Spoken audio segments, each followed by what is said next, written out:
Le message de ce soir est intitulé « Dans le coulisses de l'accomplissement ». Entre parenthèses, Dieu collabore pour la bénédiction. Dieu collabore pour ton salut. Amen. Quand nous parlons, ou bien quand nous avons un tel thème dans le coulisses de l'accomplissement, nous comprenons qu'il y a question de la destinée, il y a question de choses qui doivent se manifester. Notre texte de base est tiré du livre d'Apocalypse.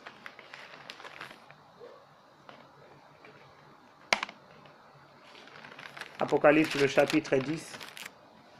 Aujourd'hui matin, méditant, il y a un verset qui m'a bousculé, qui m'a poussé à ouvrir le net et chercher à définir un mot qui est si simple que je connais, mais je voulais vraiment comprendre qu'est-ce que cela veut dire dans notre contexte et quel est le message que Dieu voulait me communiquer.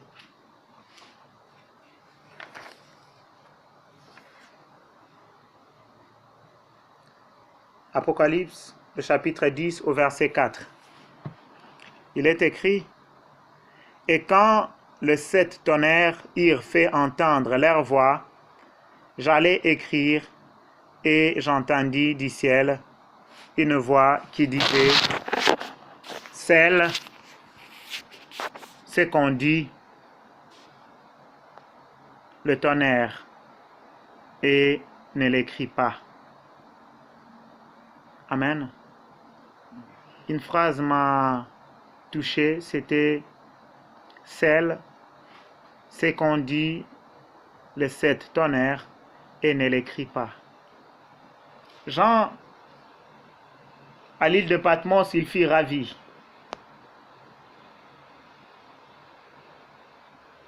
Mais dès là, le Seigneur lui a dit beaucoup de choses, beaucoup de vérités concernant les 7 églises et beaucoup de choses à venir. Son devoir était d'écrire ce qu'il voyait. D'ailleurs, j'apprécierais lire cela. Au premier chapitre, au verset 11, le Seigneur lui dit: « Ce que tu vois, écris-le dans le livre et envoie-le aux églises. À Éphèse, à Smyrne, à Pergame, à Thyatire, à Sardès, à Philadelphie et à Laodicée. »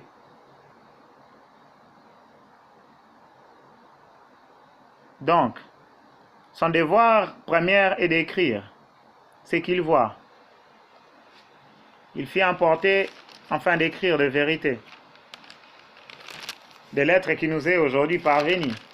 Amen. Mais très bizarrement, une voix va lui dire: scelle ce qu'on dit le 7 tonnerres, et ne l'écris pas.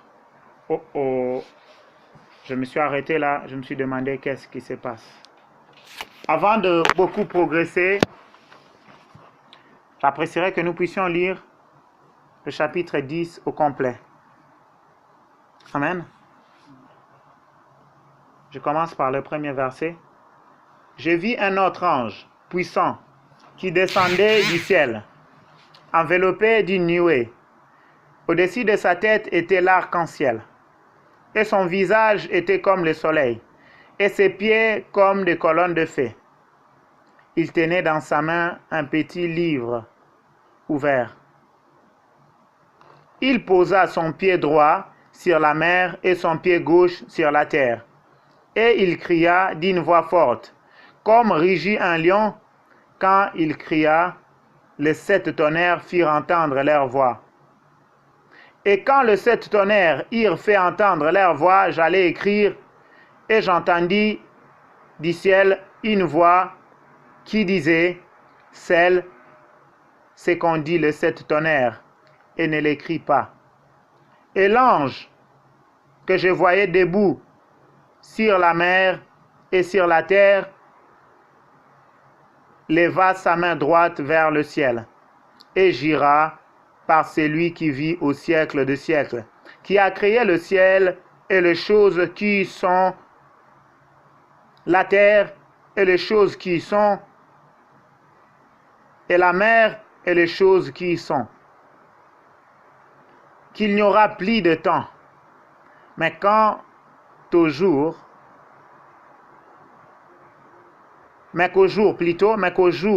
de la voix du 7e ange, quand il sonnerait de la trompette, le mystère de Dieu s'accomplirait, comme il a annoncé à ses serviteurs, le prophète.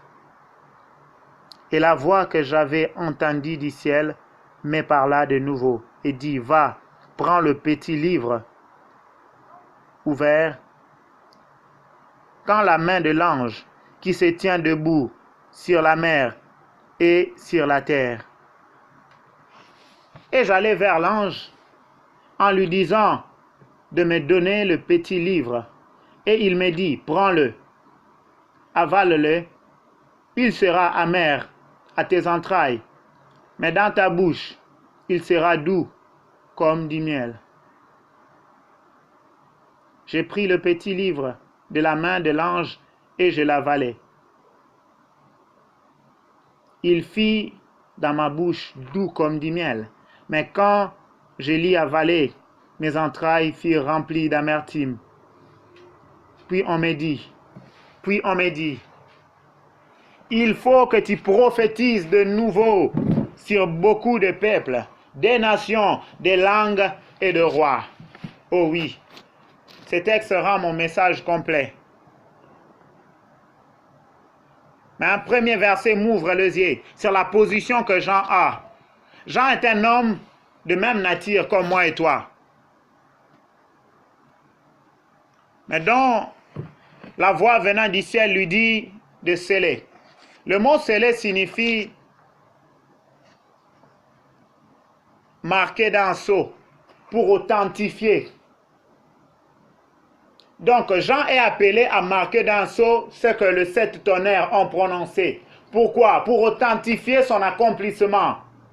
C'est comme si Jean était en train de conclure une alliance pour l'accomplissement de ce que les 7 tonnerres ont y à prononcer. Vous savez, il a écrit cela. Cela ne nous est pas révélé. Nous n'avons aucune information sur cela. Or, Jean est un homme de même nature que moi et toi, fils de Zébédée. Mes frères, commençons à comprendre une chose. C'est qu'à un niveau dans la marche chrétienne, le Seigneur traite les accords avec les hommes. Il collabore avec les hommes pour l'accomplissement et pour sceller l'accomplissement de certaines choses. Et même dans ta propre vie, nous allons en venir. Un homme comme moi et toi, il devrait sceller les oracles prononcés par le 7 tonnerres, des oracles venant de la part de Dieu.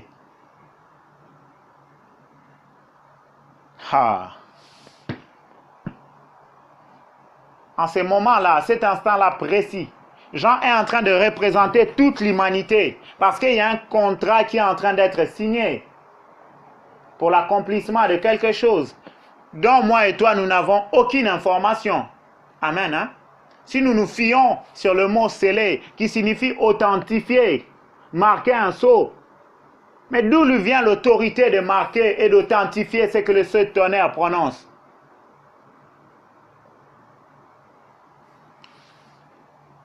Cela nous pousse à comprendre qu'une alliance fut traitée.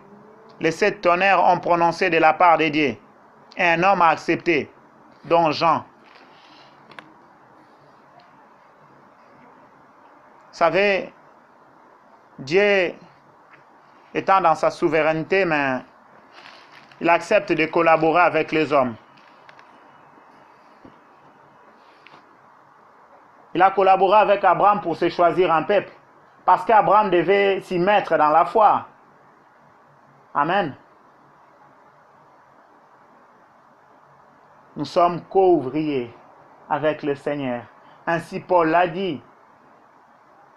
C'est que nous collaborons avec Dieu. Pourquoi?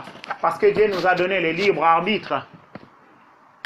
Nous avons une volonté maîtresse aussi. Parce qu'il nous a créés à son image. Ayant la volonté maîtresse, atteste que nous sommes réellement à son image. Ainsi, voilà pourquoi le Seigneur se retrouve dans la position de collaborer avec les hommes. Vous savez, l'acte, l'œuvre de la croix a été accomplie par un homme. Et donc nous disons le Christ qui était 100% Dieu, 100% homme. Mais sur la terre, il était revêtu de la chair humaine. Il était un homme. Lui-même, pour commencer à œuvrer, il a attendu que l'onction, le Saint-Esprit puisse descendre sur lui. Amen. Hein? Qu'est-ce que Dieu a fait? Pour traiter l'alliance avec l'homme, il est venu, il a revêtu le corps. Il est entré dans l'homme charnel. Ne pouvant pas traiter cette alliance-là à distance, il s'est revêtu de la chair humaine, ne pouvant pas trouver un homme qui pouvait représenter tous les hommes pour que cette alliance glorieuse du salut que nous sommes en train de connaître, de la manifestation de la grâce puisse prendre place. Il s'est revêtu de la chair humaine pour représenter l'homme et traiter l'alliance avec la divinité, avec Dieu lui-même. Mon ami, la vie dans l'alliance est très importante. Nous sommes appelés à grandir dans l'alliance, collaborer avec Dieu. Nous sommes appelés à lui donner le leadership de notre vie. Vous savez, dans le l'étape de l'accomplissement, jusqu'à ce qu'il y ait le peuple israélite, nous avons Abraham, nous avons Isaac, nous avons Jacob. Nous allons quand même lire pour que nous puissions comprendre quand je parle de collaborer, afin qu'il y ait l'accomplissement. Vous savez, la parole de Dieu, elle est souveraine.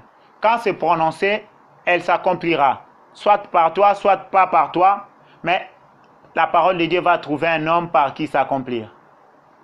Si Dieu a voulu que cela passe par un homme, il ne va pas changer sa manière de vouloir fonctionner. Amen. Parce qu'il nous a tant aimés. Son amour est inexplicable. Par son propre amour, il nous a pardonné. Par son propre amour, il nous a chéris. Lisons dans Genèse 26. N'oublions pas que notre texte de base, c'est Apocalypse 10. Un merveilleux chapitre. Genèse 26. Je prie le bon Dieu que le partage de ce soir puisse être une grande bénédiction pour toi, pour moi. Genèse 26. Je vais lire du premier verset jusqu'au 5e et puis je vais aller lire 12 et 13 et même le verset 24. Il y eut une famine dans le pays, outre la première famine qui y liait du temps d'Abraham. Et Isaac alla vers Abimelech, roi de Philistins, à Guérar. L'Éternel lui apparut et dit, « Ne descends pas en Égypte, demeure dans le pays que je te dirai. Séjourne dans ce pays ici, dans ce pays-ci. Je serai avec toi et je te bénirai, car je donnerai tous ces contrées à toi et à ta postérité. Et je tiendrai le serment que j'ai fait à Abraham ton père. Je multiplierai ta postérité comme les étoiles du ciel. Je donnerai à ta postérité toutes ces contrées, et toutes les nations de la terre seront bénies en ta postérité. Parce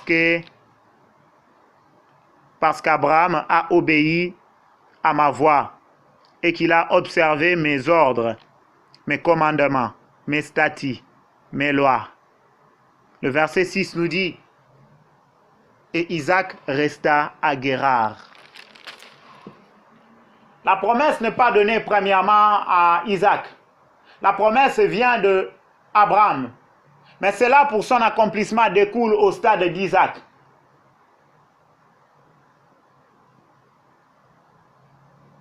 Abraham fut béni, mais une famine a frappé.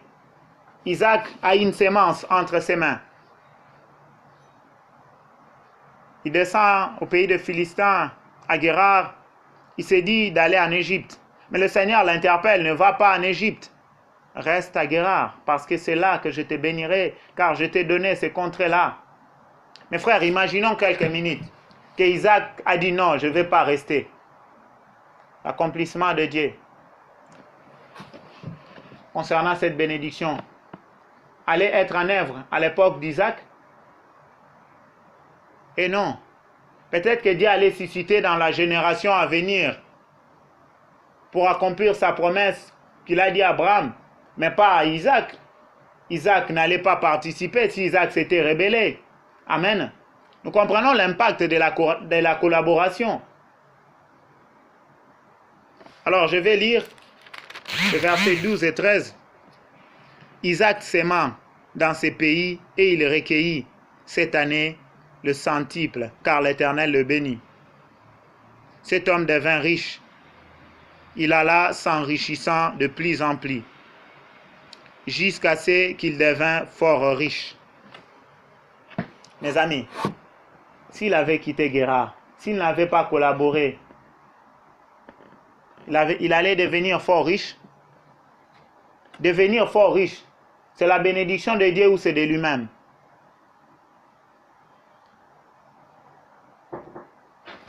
Mon message de ce soir s'intitule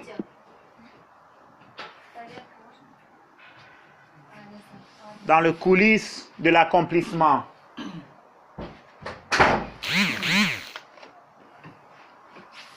Dans le coulisses de l'accomplissement, il y a la collaboration. Si Isaac s'était rébellé, il allait être béni. N'est-ce pas que c'est un accomplissement?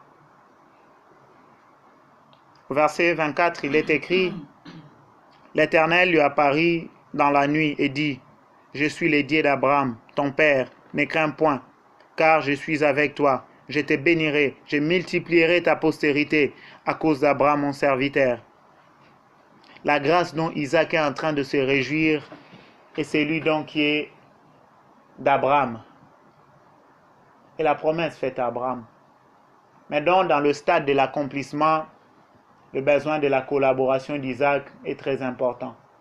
Amen. Hein? Je viens te présenter un Dieu souverain, mais un Dieu qui a choisi de collaborer avec les hommes, afin de manifester sa gloire sur la terre.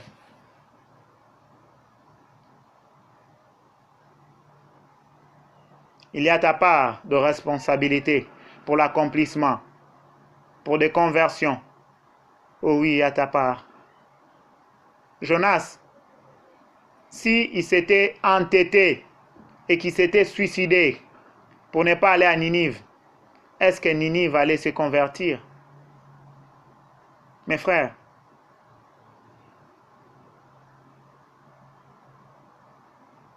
dans les coulisses de l'accomplissement de la promesse de Dieu, il y a ta collaboration. Il y a le fait que tu ne dois pas être passif. Vous savez, si Isaac était resté à Guérard et qu'il n'avait pas sémé, il n'allait pas avoir la bénédiction. N'est-ce pas? C'est parce qu'il a sémé qu'il en découle la bénédiction. Parce que Dieu a trouvé quoi multiplier, n'est-ce pas? Moïse à la montagne de Sinaï, il va faire une prière. C'est dans Exode 32. Et d'ailleurs, j'apprécierais lire Exode 32, le verset 9.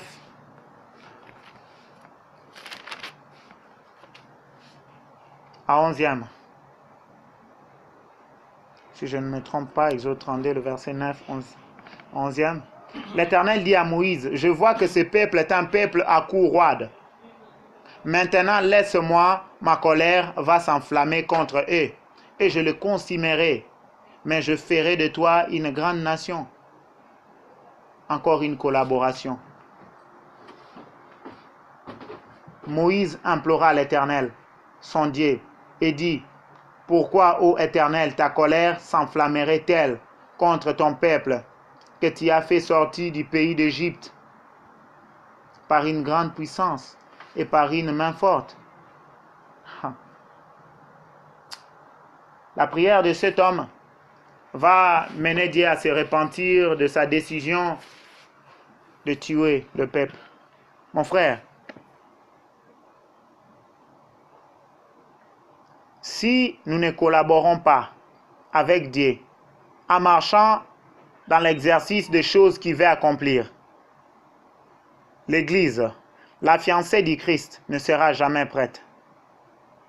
Si tu ne pries, il n'y aura pas de conversion. Si tu ne pries, il n'y aura pas de vie changée. Si tu ne collabores pas avec Dieu au travers de la prière et l'obéissance, rien ne changera autour de toi, rien ne s'améliorera. Le bloc D va continuer à se pervertir. Rouden va continuer à se pervertir. Ces rayons où nous vivons, Yugo-Zapna va continuer à se pervertir. Moscou de même. Si tu ne pries pour ta famille, ils vont continuer à se pervertir. Ce soir, je suis venu chercher des ouvriers pour la moisson de Dieu. Je suis venu activer ton esprit pour l'accomplissement des oracles de Dieu. Daniel pria 21 jours. Or, dès le premier jour, la réponse fut déjà donnée. Mais il y a eu un combat dans le ciel. Les principautés se sont élevées, ils ont combattu. Et Daniel resta en prière pendant 21 jours. Mes frères, ce sont des choses sérieuses. Revenons dans notre texte de base.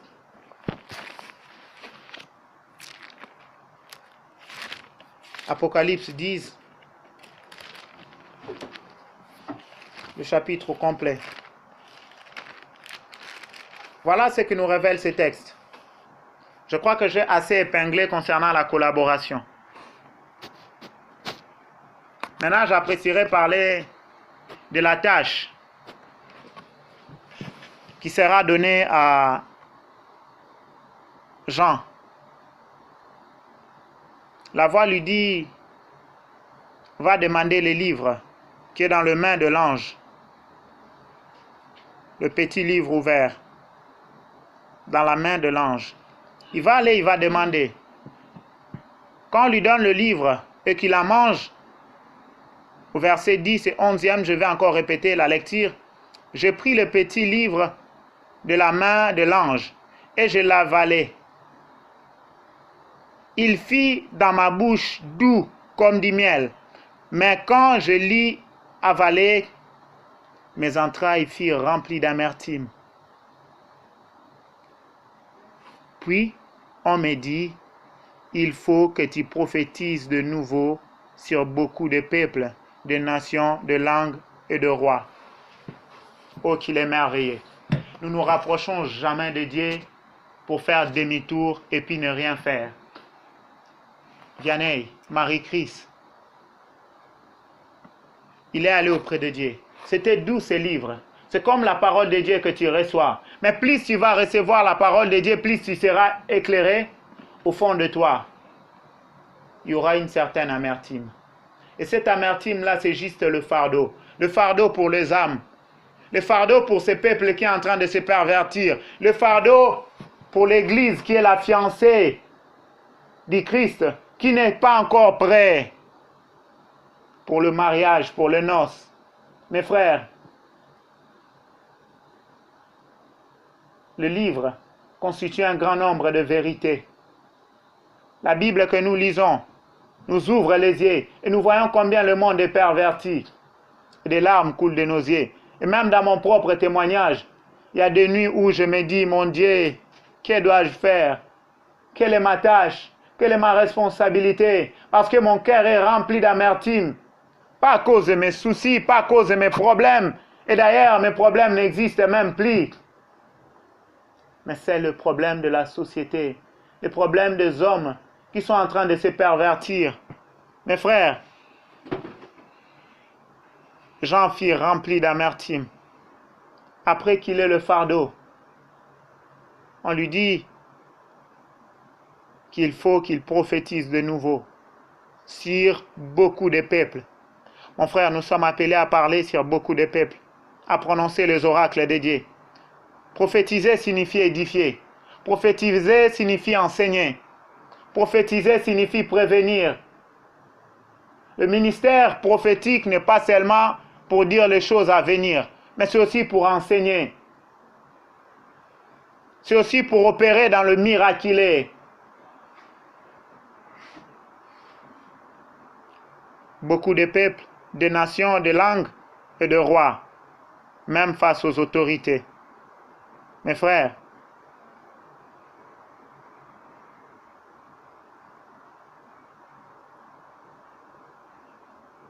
Père, je te rends gloire, je te glorifie. Tu es le Dieu de magnificence, tu es le Dieu de bonté. Mes frères, cette tâche, elle est à nous. Dans le coulisses de l'accomplissement, il y a ta tâche, il y a ta responsabilité. Dieu veut accomplir, mais il a besoin de gens qui doivent aller prophétiser, qui doivent écrire ces choses. Mes frères, j'ai un peu parlé en large. J'apprécierais un peu parler en miniature concernant ta propre vie. Pas d'une manière globale. Vianney, Marie-Christ et même Claude, moi qui parle. Pour que des choses s'accomplissent dans ma vie, je dois collaborer avec la volonté de Dieu. Je dois collaborer avec les ordonnances de Dieu. Je dois marcher dans la sainteté, je dois marcher dans la pureté. Tu dois marcher dans la pureté. Tu dois collaborer avec ce que le Saint-Esprit te communique. Car le Saint-Esprit te dira de poser des actes pour ta propre vie, pour ta propre bénédiction. D'autant cela était pour Isaac, pour qu'il soit béni à Guérard, pour qu'il devienne riche. Mes frères, même pour ta propre vie, tu dois collaborer avec la voix de Dieu. Tu dois laisser le Saint-Esprit régner dans ta vie, gouverner et guider ta vie. J'aime bien donner cet exemple. Vous savez, au ciel, quand Dieu s'était décidé de créer l'homme, le Saint-Esprit était là. La parole était là. Pour nous créer, il utilisa la parole. Pour créer toute chose, il utilisa la parole. Et le Saint-Esprit entra en action. Sans la parole, le Saint-Esprit ne peut pas entrer en action. Le Saint-Esprit est entré en action et tu fus créé.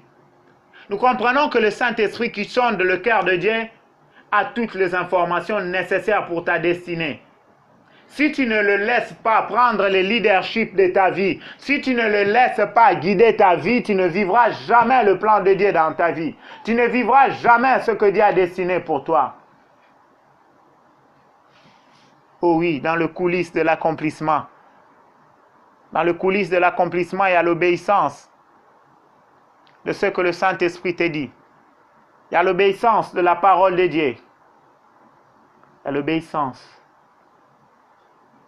Il y a des actes à poser. Jean en a posé. On lui a dit, va demander à l'ange les livres qu'il détient dans sa main. Il est allé. Il a demandé. Qu'est-ce que Dieu te demande de faire que tu ne fais pas? Aussi longtemps que tu ne le feras pas, tu ne seras pas dans ta destinée. Le Saint-Esprit a toutes les informations qu'il faut. Vous savez, je peux donner cet exemple encore. Nous sommes comme des locomotives. Nous sommes comme des trains. Mais le train ne peut pas se conduire lui-même. Il a besoin d'un chauffeur qui connaît la voie. Et celui qui connaît la voie, c'est le Saint-Esprit. Car le Christ a dit, il est avantageux que je m'en aille et qu'un autre consolateur puisse venir, lui qui vous dira toutes choses.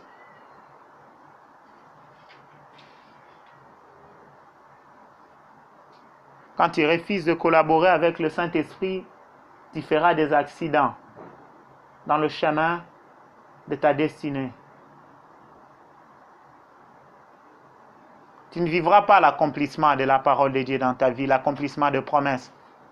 Mes frères, je ne peux pas nier que chaque promesse invite un combat dans ta vie.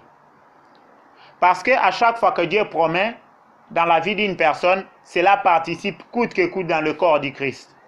Cela participe coûte que coûte dans cette préparatif de l'épouse future du Christ.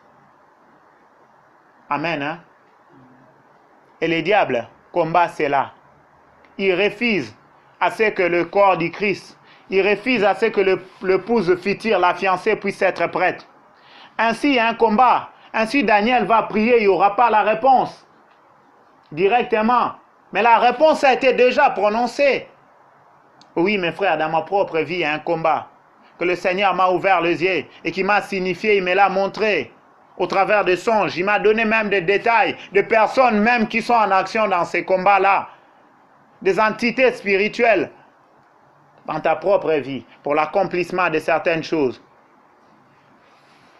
Il y aura des combats qui seront suscités. Ne te plains pas quand la promesse traîne, car elle s'accomplira certainement. Mais il y a une posture que tu dois prendre, il y a une position que tu dois prendre. C'est celui d'être actif comme Jean. C'est celui de participer comme un collaborateur, d'aller sceller. C'est celui de grandir en autorité spirituelle. Parce que si Jean allait sceller, c'est parce qu'il avait grandi dans l'autorité spirituelle.